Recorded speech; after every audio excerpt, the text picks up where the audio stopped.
Hi guys, Holly here. I'm going to teach you how to fold an origami crane. I have been folding these since I was a little girl, 3 years old, growing up in Japan, and I absolutely love them. The paper is important. You need to get some paper that's a little bit on the thick side so it kind of holds the shape. And I have this washi, which is handmade Japanese paper, and I got it in Kyoto. It's very cheeky with the purple there. So let's get started. You want to make really crisp folds in very exact lines. So the first thing we're going to do is we're going to fold a triangle. Then we're going to fold another triangle. And what you're doing is you're creating a template to open this. So you want to open it at the fold. Make sure the points right here are together. And just run your finger up there and put this point down, and you're going to flatten. So you got the points there are down. You're going to flatten it here and here. Then you're going to turn it over and do the exact same thing on the other side. So you've got kind of a template here, and you're going to open it, and you're going to put all of the points together. You're going to run your finger here. And the dog is going crazy behind us. You see how I get exact points there? Fold and fold. Okay, so we have a small square and you've got flaps on either side. Now, you want to make sure that the open end is down, and you're going to use the center sort of mark here to fold halfway up, making sure again the points are exactly even down there. And you're going to do this on all sides. What you're creating is the wing. This is the wing. It's just so amazing. I don't know who folded this for the first time, but they were an absolute genius. Okay, very exact. Very exact. There we go. There we go. Now usually, if you're trying to do this by an illustration in some origami book, you probably get to this point and you can't figure out the next step. At least that was sort of a lot of my friends' dilemma.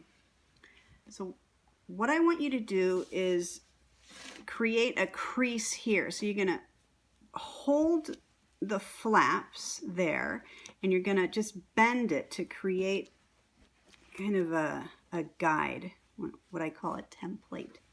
Now, you're going to open the wings like this.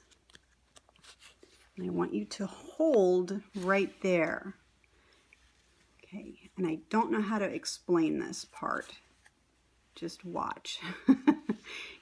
You're folding it inward. Okay, and you just follow the creases that you've made.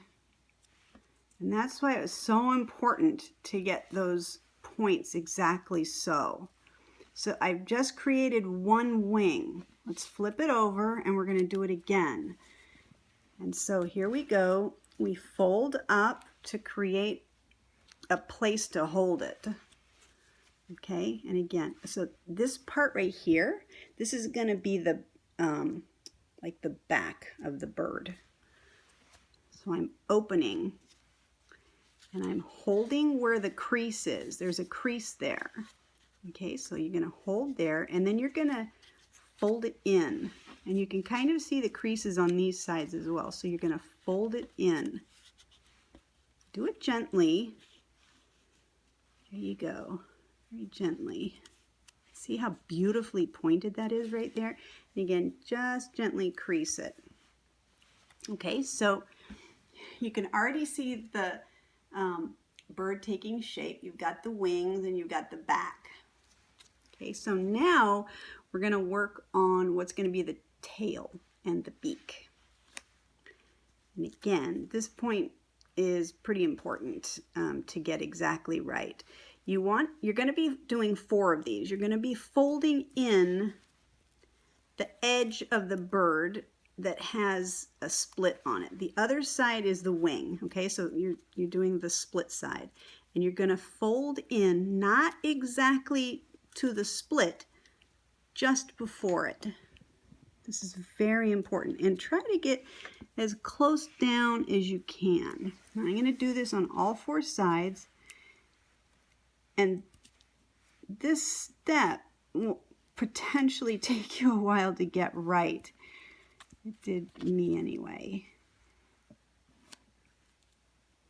And sometimes it looks beautiful when you get to the end, and sometimes it doesn't. You just have to kind of go with it. Try to make it work. Okay, so you see I've done that on all 4 sides. Now what I'm going to do is I'm going to fold these 2 together so they touch. Okay, so fold together and hold them there. Okay, flip it over and do the same there. Okay, so now you have something that looks like this. Okay. We're going to fold this up. This will be the very bottom of the bird where he sits or she sits on the table. Okay, so I have folded them up. Okay, now what we're going to do is this is hard for you to get, isn't it? We're going to put these 2 together at the bottom, hold down here at the bottom, and hold on the other side, hold down here on the bottom. We're getting very close to the end.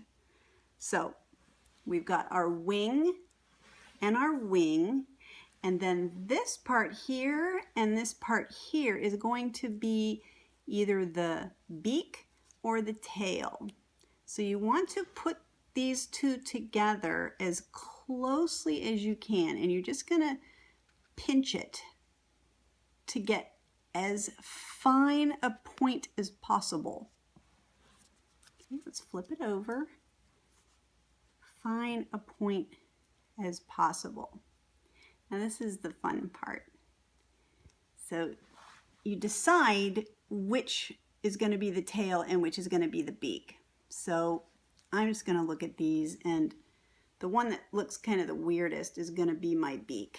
And I'm going to go with this little dude. He's going to be my beak. And I like the white part up there, kind of a little bit of a peacocky kind of display of color there. So for the beak, you're literally going to push down, and there's a fold there, and you push it together. May have been hard for you to see that, so I'm going to do it again. Right, push it down and push it there. Okay, so pull out the neck a little bit and pull out the tail. Now, to open him, you do not need to blow into the bottom of it like a lot of people do. You grab it there with your fingers and you just gently open it. And there he is. Now, here's a trick. If he doesn't stand up, what you can do is just gently open the back so it's got more of a position. And there he is. Beautiful. Now it's your turn. Thank you. That was very cheeky.